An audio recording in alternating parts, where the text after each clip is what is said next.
allons parler, donc après la notion d'échec, on va parler de courage. Et justement, j'aimerais savoir ce que c'est que le courage pour toi.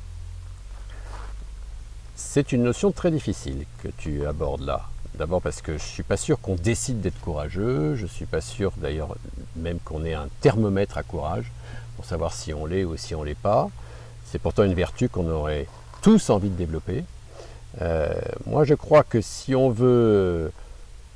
Le courage c'est d'aller au-delà des limites physiques ou mentales qu'on a l'habitude d'avoir. Ce qu'on appelle la zone de confort, en fait, on est bien Absolument. confortable et d'aller explorer d'autres choses. Absolument.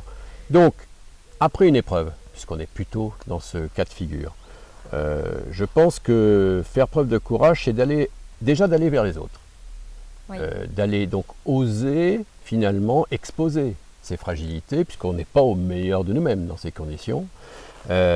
Donc aller au dialogue avec les autres, qui est en général d'ailleurs beaucoup plus bienveillant que ce qu'on peut imaginer. Je crois que ça c'est déjà un acte de courage, plutôt que de s'isoler, de se refermer, ce que naturellement on aurait tendance à faire, comme tout animal blessé. Et pourtant, si on parle, tel que tu le dis, d'aller vers les autres, et le courage dans ce sens, c'est aussi dire « oui, mais je suis vulnérable ». C'est la phrase qu'on va rencontrer. Mais les deux, à mon avis, sont intimement liés. Je pense qu'être courageux, c'est accepter ses vulnérabilités. C'est pas... aller vers les autres quand tout marche, c'est facile. C'est justement quand on a conscience de ses vulnérabilités que ça devient courageux d'aller vers les autres. Parce que c'est un peu plus difficile, c'est plus questionnant, on est moins le roi de la piste. Oui. Mais c'est des moments clés, à mon avis, pour justement se reconstruire. La deuxième chose, c'est que pour aller vers les autres, il faut avoir de la vitalité. De la vitalité physique, de la vitalité mentale. Et ça, la vitalité, on n'en est pas maître. On peut par contre se mettre dans les meilleures conditions. Par exemple avec un bon entraînement physique, un bon entraînement mental, auquel on en parlait tout à l'heure. L'entrepreneur pense peu, il pense beaucoup plus à ses affaires, à ses clients, à ses employés, à son chiffre d'affaires et ses profits, qu'à son propre entraînement physique et mental. Et pourtant, quand on n'a plus de vitalité, on peut avoir envie de courage, il ne vient pas.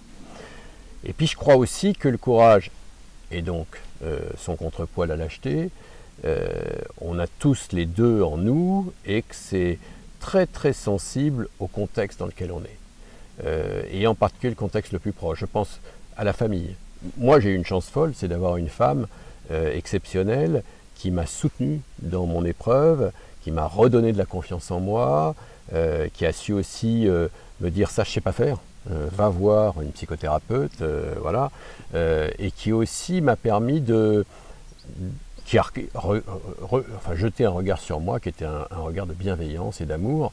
J'ai eu beaucoup de chance. Et je pense que ça fait beaucoup partie de ma capacité à trouver du courage en moi. Et aussi de nourrir ma vitalité. Donc finalement, si on devait résumer les trois éléments clés qui font que dans un moment où on a besoin de trouver ce courage, qu'est-ce que l'on peut faire? Tu as parlé de la vitalité, donc c'est peut-être faire du sport, dire tiens, je prends mes baskets, je vais courir, ou je prends mon maillot de bain, je vais à la piscine. En tout cas, la vitalité, ça s'entretient. C'est clé, hein, c'est le carburant de la vie. Hein. Et c'est pas évident, et ça n'est pas pour toute la vie. C'est quelque chose de fragile. 2, aller vers les autres. 3, bénéficier d'un contexte social, familial, conjugal, quand on le peut, parce qu'on ne le pilote pas non plus. Bénéficier d'un contexte qui va nous aider là aussi à trouver du courage et de l'énergie en nous.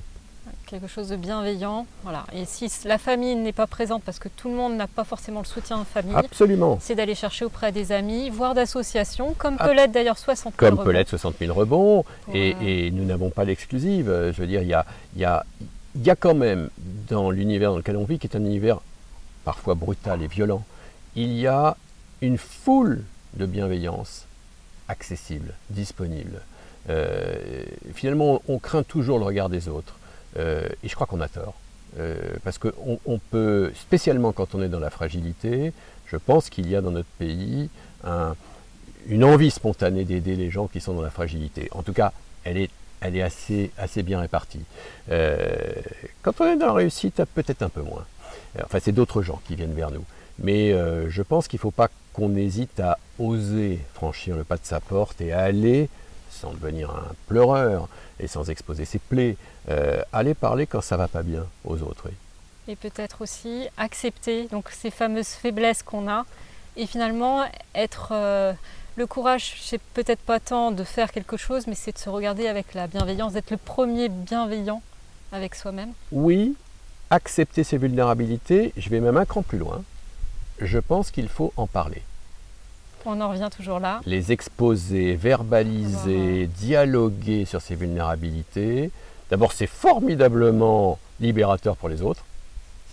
Parce que tout le monde a des angoisses, des inquiétudes, des problèmes de confiance en soi, etc.